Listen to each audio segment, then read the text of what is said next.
Welcome to our channel. నేను మీ వెంకట్. ఉగ్రవాదుల దాడి గురించి మనతో పాటు మాట్లాడడానికి శివశక్తి ఫౌండర్ కరుణాకర్ సుగుణ గారు మనతో పాటు ఉన్నారు. అన్న నమస్తే. పహల్గామ్లో ఉగ్రవాదుల దాడిలో దగ్గర 28 మంది చనిపోవడం జరిగిందన్న. అది ఓన్లీ క్లియర్గా చెప్పాలంటే హిందువుల మీద దాడిగానే చూడొచ్చు దాన్ని. ప్రధానంగా హిందువుల మీద జరిగిన దాడి, అలాగే ఇస్లాం మతం కాని వారి మీద కూడా జరిగినటువంటి దాడి.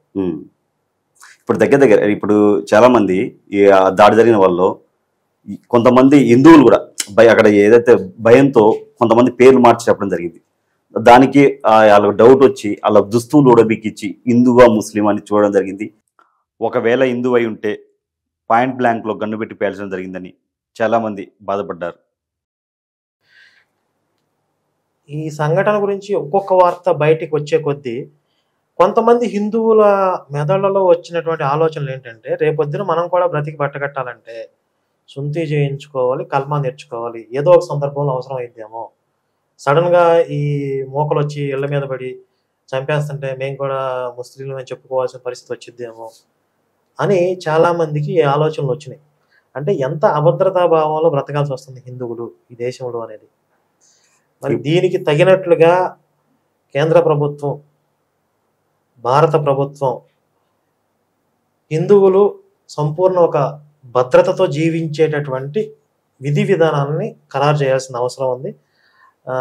ఇమీడియట్గా ఈ ఉగ్రదాడి మీద స్పందించాల్సిన అవసరం ఉంది. ఇప్పుడు ఎవరైతే తుస్కర సాయిద్ అతనున్నాడో డైరెక్ట్ సింధు జలాలకు సంబంధించిన దాన్ని మీరు నీరు ఆపేసి మీ రక్తాన్ని పారిస్తామని ఇండైరెక్ట్ మోడీకి వార్నింగ్ ఇవ్వడం జరిగింది. దీన్ని ఎలా చూడొచ్చు? డైరెక్ట్ గా మోడీకి ఇప్పుడు అక్కడ అదే పాత ఇప్పుడు దాడి జరిగిన ప్రాంతంలో కూడా వాడు ఒక స్త్రీ మమ్మల్ని కూడా చంపేయండి అని చెప్పి అడిగితే వెళ్ళి మీ మోడీకి చెప్పుకోండి అన్నాడు. అంటే ఏంటి దాని ఉద్దేశం ఏంటి? మోడీ గారు అంటే ఒక వ్యక్తి కాదు, ఆయన భారత ప్రధాని. వెళ్ళి మీకు దిక్కున్న చోట చెప్పుకోండి, మీకు దిక్కున్న చోట ఎవరు? భారత ప్రభుత్వం కదా, అక్కడ వాళ్ళకి చెప్పుకోండి అని చెప్తున్నా. అంటే భారతదేశ సార్వభౌమాధికారాన్ని, మన భారతదేశం యొక్క సత్తాన్ని సవాల్ చేస్తున్నారు వాళ్ళు. మేము మీ దేశం వచ్చి మీ పౌరులను చంపేళ్తే మీరు ఏం చేయగలుగుతారు? పాకిస్తాన్ ఏ ధైర్యం చూసుకొని ఇలా మాట్లాడుతుంది? ఎందుకంటే బార్డర్లో కూడా దాడులు చేయడం జరిగింది. ఏదైతే మన బార్డర్స్ ఉన్నాయో 3 ప్రాంతాల్లో కాల్పులు చేయడం జరిగింది. కౌంపు చర్యలకు దిగుతుంది పాకిస్తాన్. ఇప్పుడు ఇలాంటివి చేయడానికి ధైర్యం అవసరం లేదు, పిచ్చి ఉన్మాదం ఉంటే సరిపోతుంది. ఇప్పుడు పిచ్చి కుక్క వచ్చి కరుస్తుంది అనుకోండి, దానికి ఏం ధైర్యం అక్కర్లేదు, అదొక పైత్యం, దానికి ఒక ఉన్మాదం, అదొక రోగం దానికి. అలాగే వీళ్ళకి కూడా ఒక మత ఉన్మాదం పట్టింది, ఒక పిచ్చి పైత్యం, ఉగ్రవాదం. దాన్ని ఉగ్రవాదం అంటున్నాం. కాబట్టి ధైర్యం కాదు, దానికి తగిన ముందు ఏంటంటే తగిన విధంగా స్పందించడం. అంటే చైనా సపోర్ట్ ఏమైనా ఉండొచ్చు వీళ్ళకి? చైనా ప్రత్యేకంగా ఈ ఉగ్రవాదం విషయంలో సపోర్ట్ చేయకపోవచ్చు, కాకపోతే దానికి కావలసినటువంటి కొన్ని ప్రయోజనాలు సాధించుకోవడానికి లేదా భారత్ని ఇబ్బందులు పెట్టడానికి ఒకవేళ యుద్ధం ఆరంభం అయితే సపోర్ట్ చేసే అవకాశాలు ఉన్నాయి, కానీ ఈ పరిస్థితిలో చేయకపోవచ్చు. యుద్ధం జరిగే అవకాశం ఉందంటారా పాకిస్తాన్కి ఇండియాకి? 80-90% జరిగే అవకాశాలు కనబడుతుంది. ఎందుకంటే వాళ్ళు ఎక్కడా కూడా ఇప్పుడు జరిగిన దానికి పశ్చాత్తాపడటం కానీ, భారత్కి క్షమాపణలు చెప్పడం కానీ, ఒకవేళ మా వైపు తప్పు ఉంటే సరిదిద్దుకుంటాం, మమ్మల్ని నిందించొద్దనే విషయాలు వాళ్ళు ఎక్కడ మాట్లాడుతున్నారు. మా జోలికి వస్తే మమ్మల్ని నిందిస్తే మమ్మల్ని అంటే తాట తీస్తాం, ధీటుగా స్పందిస్తాం, రకరకాల ఈ కోతలు మేకపోతే గాంభీర్యం అని అనిపిస్తుంది. కాబట్టి అది ఎక్కడ కూడా సామరస్య వాతావరణం కానీ వాళ్ళు వ్యవహరించే విధానం కానీ లేదు. కాబట్టి యుద్ధ వాతావరణమే కనపడుతుంది. ఇప్పుడు ప్రపంచ దేశాలు మొత్తం మన భారత్కే సపోర్ట్గా ఉంది, ఎలా చూడొచ్చు? అవును, ఆల్మోస్ట్ చాలా మంది ఇస్లామిక్ దేశాలు కూడా భారత్ వైపు నిలుస్తున్నాయి. ఇస్లామిక్ దేశాలు కూడా భారత్కే మద్దతు పలుకుతున్నాయి. అంటే ఆటోమేటిక్గా ఇప్పుడు వేరే క్రైస్తవ దేశాలు కానీ కొన్ని న్యూట్రల్గా ఉండే దేశాలు అన్నీ భారత్కి మద్దతుగానే ఉంటాయి. ఎందుకంటే జరిగినటువంటి అమానవీయమైన దాడి అంత తీవ్రమైంది. ఒక ఆర్మీని అటాక్ చేశారు, అది కూడా బాధాకరం అయినప్పటికీ ఇప్పుడు స్పందించినంత ఇతర దేశాలు అప్పుడు అంత స్పందించలేదు. ఇప్పుడు సాధారణ పౌరులు పాపం వాళ్ళ అమ్మాయికులు, ఏదో టూరిస్టులు అక్కడికి ఏదో కొంచెం కాస్త రిలాక్స్ అవుదాని వెళ్ళిన వాళ్ళు, కొత్త ప్రదేశాలు చూద్దామని వెళ్ళిన వాళ్ళు, కొత్తగా పెళ్లి చేసుకున్నప్పుడే వెళ్ళిన 2-3 జంటలు ఉన్నాయి. మరి అలాంటి వాళ్ళు మీకు ఏం అన్యాయం చేసి అసలు మీకు వాళ్ళకి ఏంటి సంబంధం? ఇప్పుడు ఆర్మీ అంటే మీ మీద అటాక్ చేస్తుంది, మీరు ఎక్కడ దొరికితే పట్టుకొస్తుంది, కాబట్టి వాళ్ళతో మీకు థ్రెట్ ఉంటుంది అని చెప్పి ఎవరో అనుకోవచ్చు. వాళ్ళు అటాక్ చేస్తే అదొక రకమైనటువంటి యుద్ధ వాతావరణం. అప్పుడు కూడా మనం ఆర్మీని కోల్పోతే మనం చాలా బాధపడతాం.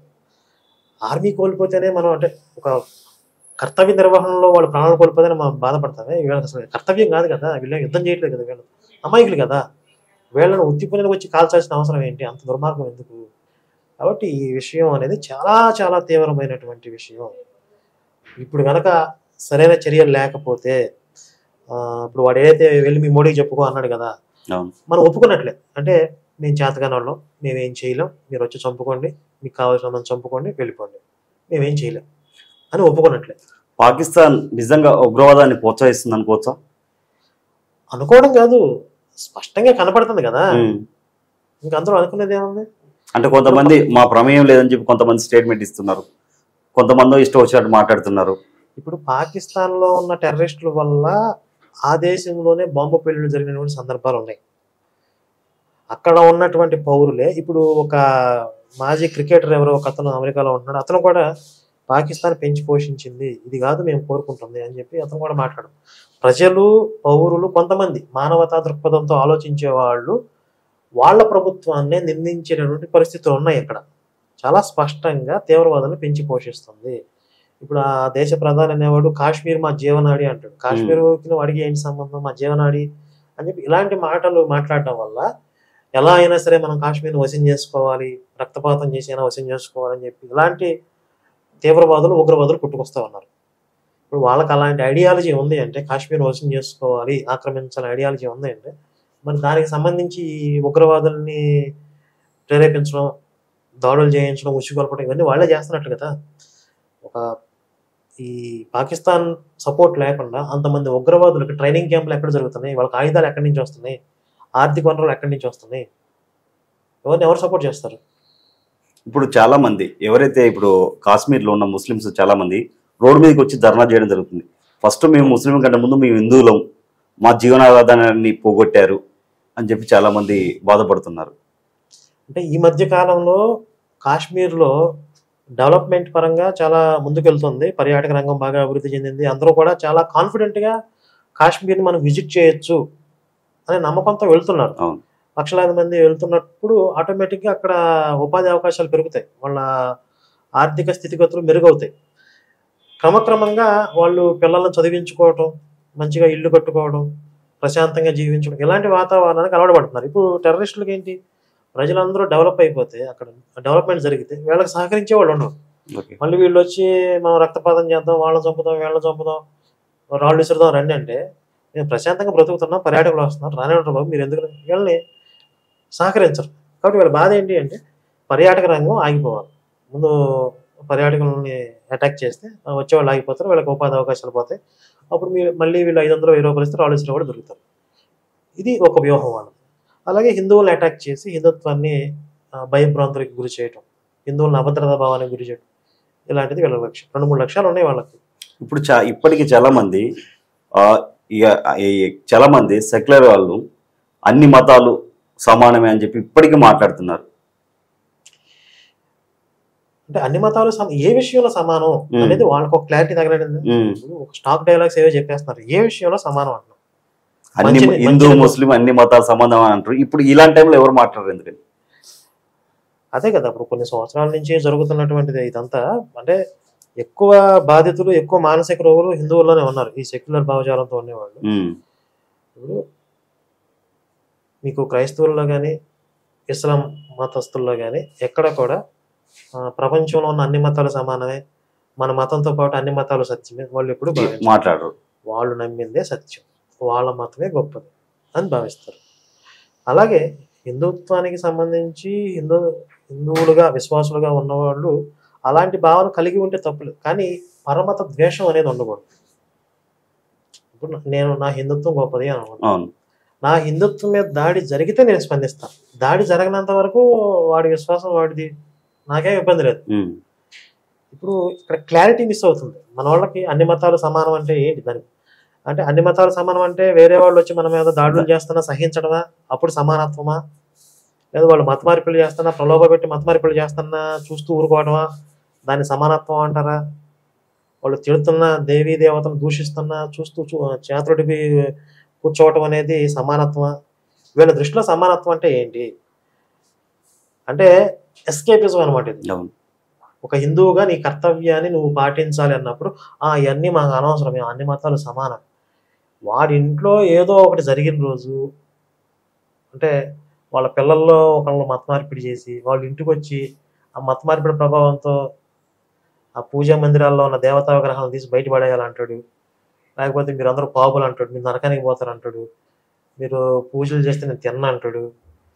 మనం అన్ని దేవుల ప్రసాదాలు మనం తింటాం, మన ప్రసాదం తినరు. మరి ఇప్పుడు చాలా మంది ముస్లింలు తక్కువ, క్రిస్టియన్స్ అయితే అసలు మన ప్రసాదాన్ని కూడా ముట్టుకోరు. నేనేమంటానంటే పాపులకు పెట్టొద్దు అంటాను. వాళ్ళు తినకూడదు అని కాదు, మనం పెట్టకూడదు. వాళ్ళు పాపులకి పవిత్రమైన ప్రసాదాలు ముట్టుకునే అధికారం లేదు. మీరు వెళ్ళి ప్రసాదం తీసుకోండి అయ్యే నాకొద్దు అని వాడు యావగింపుగా చూశాడంటే మీరు ఆ పవిత్రమైన ప్రసాదాన్ని అవమానించినట్టు. కాబట్టి అసలు ఆ పాపుల దగ్గరికి మనం పోకూడదు, ఆ పాపులకి ఈ ప్రసాదం తినే అధికారం లేదు, హక్కు లేదు. అప్పుడు దీని పవిత్రత నిలబడుతుంది. హిందువుల్లో ఇప్పటికీ యూనిటీ రావట్లేదని చెప్పి చాలా మంది అంటారు, మీరేమంటారు దీనిపై? అంటే గతంలో కంటే కొంత మెరుగు. ఎందుకంటే ఇన్ని దాడులు జరిగిన, టెంపుల్ మీద దాడులు కానీ లేదంటే హిందువుల మీద దాడులు ఇన్ని జరిగినా కానీ ఇంకా చాలా మంది రియాక్ట్ అయ్యి బయటికి రావట్లేదు మాట్లాడడానికి. ఇప్పుడు చరిత్రలో కూడా చాలా దాడులకి గురైంది హిందుత్వం. దేవాలయాల్లో కానీ ఎన్నో కోల్పోయాం మనం.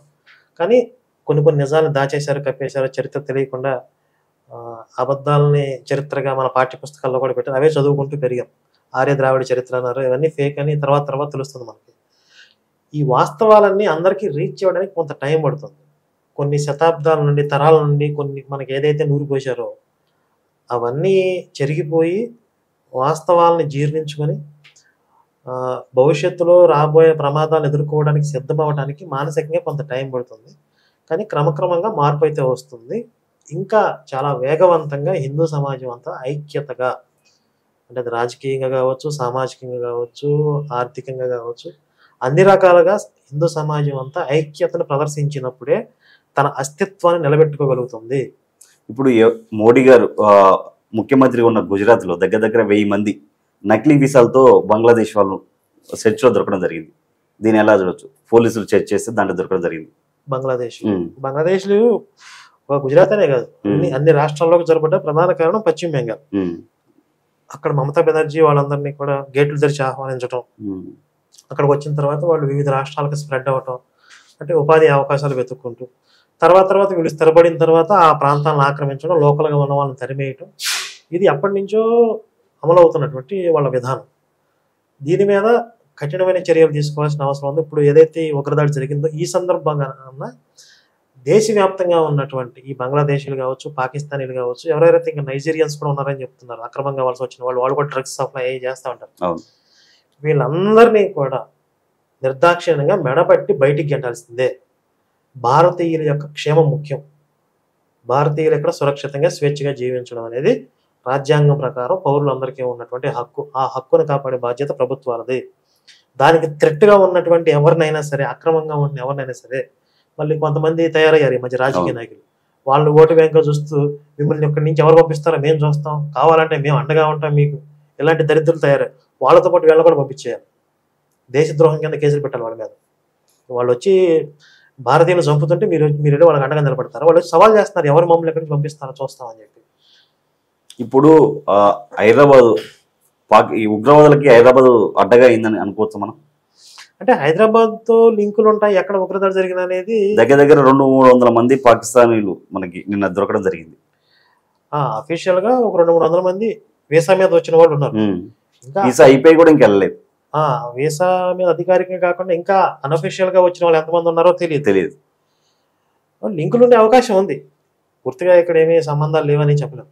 ఒక సైనికుడు పొరపాటున పాకిస్తాన్ బార్డర్లోకి వెళ్ళిపోవడం జరిగింది. అతన్ని బంధించారు. అతను సేఫ్గా ఇండియాకి వచ్చే అవకాశం ఉందంటారా? వచ్చే అవకాశాలు అయితే ఉంటాయి. ఎందుకంటే ఇది పబ్లిక్ లోకి వచ్చేసింది కాబట్టి. రహస్యంగా పట్టుకెళ్తే వాళ్ళు ఏదైనా చేసి ఉండొచ్చు. ఒకవేళ ఇప్పుడు అతను పొరపాటున దేశ భూభాగంలోకి వెళ్ళాడు, ఏమి కుట్రతో ఏమి వెళ్ళలేదు అనే విషయం తెలుసు కాబట్టి దీన్ని వాళ్ళు కుట్రకోణంలో చూపించినా కూడా అవకాశం లేదు. మరి అంతర్జాతీయంగా కూడా కొన్ని యుద్ధ నియమాలు ఉంటాయి. ఆ యుద్ధ నియమాల ప్రకారం వాళ్ళు సైనికుడిని అప్పగించాలి. మహా అయితే కొంతకాలం ప్రొలాంగ్ చేస్తారేమో, కానీ అప్పగించాల్సిందే. ఒకవేళ ఏదన్నా కుట్రపూరితంగా దీన్ని వ్యవహరించి అతనికి ఏదన్నా హాని తలపెడితే ఇక మరి ఇప్పుడు రాబోయే పరిణామాలు ఇంకా దారుణంగా ఉంటాయి. ఇప్పుడు మొన్న ఏదైతే దాడి జరిగిందో అది టూరిస్టుల మీద కాకుండా భారత ఆత్మలపై జరిగింది అనుకోవచ్చు. భారతీయత మీద, భరత జాతి ఆత్మగౌరవం మీద జరిగింది. వాళ్ళు ఏమన్నారు, వెళ్తూ వెళ్తూ మీ మోడీకి చెప్పుకోండి అన్నారు. అంటే మీకు పెద్ద దిక్కు మోడీ కదా, మీ పెద్ద దిక్కు అయినా మోడీకి చెప్పుకోండి, ఏం చేయగలడో చూస్తాం. మోడీ అంటే మోడీ ఏం చేయలేడంటే ఆయన పరిపాలిస్తున్నటువంటి ప్రభుత్వ యంత్రాంగాలు, ఆయన చేతిలో ఉన్నటువంటి వ్యవస్థలన్నీ కూడా ఏమీ చేయలేవు. మరి ఇప్పుడు రక్షణ బడ్జెట్ అని చెప్పి మన దేశానికి కొన్ని లక్షల కోట్ల రూపాయలు కేటాయిస్తున్నాం. ఎన్నో అధునాతన ఆయుధాలు ఇవన్నీ తెచ్చుకుంటున్నాం. రాఫెల్ యుద్ధ విమానాలు ఇవన్నీ కూడా తెచ్చుకున్నాం. ఇవన్నీ జస్ట్ వేడుకల కోసమనో, పెళ్లిళ్ళలో, ఫంక్షన్లో ఏదో ఒక ముందుగుండి సామాగ్రిలా పేల్చుకోవడానికి తెచ్చారా? కాదు కదా. కాబట్టి వాటితో ఏం చేయగలం అనేది ఇప్పుడు భారత ప్రభుత్వం అనేది చూపించాల్సిన అవసరం. చర్య అయితే కన్ఫర్మ్ ఉంటుంది, ఖచ్చితంగా ఉంటుంది. మొన్న బీహార్ సభలో కూడా మోదీ గారు ఎవరినైతే ఈ ఉగ్రవాదుల్ని ఉద్దేశించి మాట్లాడారో దాన్ని ఆంగ్లంలో మాట్లాడారు, ఇంగ్లీష్లో మాట్లాడారు. అంటే ప్రపంచం అంతా అర్థం కావాలి అని. ఇతర దేశాలకు కూడా ఆయన ఒక మెసేజ్ ఇచ్చేసారు, మేము బలంగా సిద్ధమవుతున్నాం, అది అవసరమైతే యుద్ధానికి కూడా దారి తీయచ్చు అని ఒక మెసేజ్ ప్రపంచానికి ఇచ్చేసారు. ఆయన కొంచెం ఎమోషన్ కూడా అవడం జరిగింది కన్నీళ్ళు మోడీ గారు. థ్యాంక్ యూ అన్న. Thank you.